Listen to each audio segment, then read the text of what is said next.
ప్రజాస్వామ్యం వర్ధిల్లిందా లేక అపహాస్యం పాలైందా? ఒక పక్క దేశాన్ని కుదిపేసిన జర్నలిస్ట్ గౌరీ లంకేష్ హత్య కేసు, ఆ కేసులో నిందితుడిగా ఉన్న వ్యక్తి ఈ రోజు ఏకంగా ప్రజల చేత కార్పొరేటర్ గా గెలిచాడు. మహారాష్ట్రలోని జల్నా మున్సిపల్ కార్పొరేషన్ ఎన్నికల ఫలితాలు ఇప్పుడు దేశవ్యాప్తంగా చర్చకు దారితీస్తున్నాయి. జల్నాలోని 13వ వార్డు నుంచి శ్రీకాంత్ పంగార్కర్ స్వతంత్ర అభ్యర్థిగా పోటీ చేసి విజయం సాధించారు.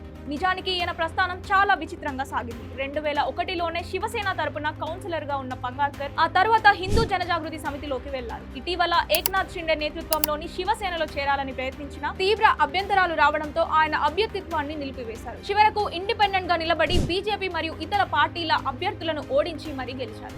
ఇది మన దేశంలోనే క్రిమినల్ బ్యాక్గ్రౌండ్ ఉన్న వారికి ఎన్నికల్లో ఎలాంటి ఆదరణ ఉంటుందో మరోసారి నిరూపించింది. అసలు ఎవరి గౌరీ లంకేష్? ఎందుకు ఆమె హత్య ఇంత సంచలనమైంది? కన్నడ పత్రిక గౌరీ లంకేష్ సంపాదకురాలుగా ఆమె అబద్ధపు పునాదుల్ని కూల్చివేసే ప్రశ్నలు వేశారు. పాలక వర్గాలను, మతాల పేరుతో జరిగే అన్యాయాలను, కుల వివక్షను నిలదీశారు. అబద్ధాలు రాజ్యమేలుతున్న చోట ప్రశ్న అనేది ప్రాణాంతకమని ఆమె హత్య కేసు రుజువు చేసింది. దాచేసిన సత్యాలను వెలికి తీసినందుకు, ప్రశ్నించే గొంతుకగా నిలిచినందుకు ఆమెను నిర్మూలించాలనుకున్నారు. చరిత్రలో ఒక గొంతును నొక్కితే ప్రశ్న ఆగిపోతుందని భావించడం పాలకుల పొరపాటు. సోక్రటీస్ కు విషమిచ్చిన, బౌద్ధులను ఊచకోత కోసిన ప్రశ్న వారసత్వం ఆగలేదు. బౌద్ధాన్ని బ్రాహ్మణీకరించినా ఆగిపోలేదు. చార్వాకుల నుండి ప్రశ్న వారసత్వం కొనసాగుతూ వస్తుంది. గౌరీ ఆ ప్రశ్నకు వారసురాలు.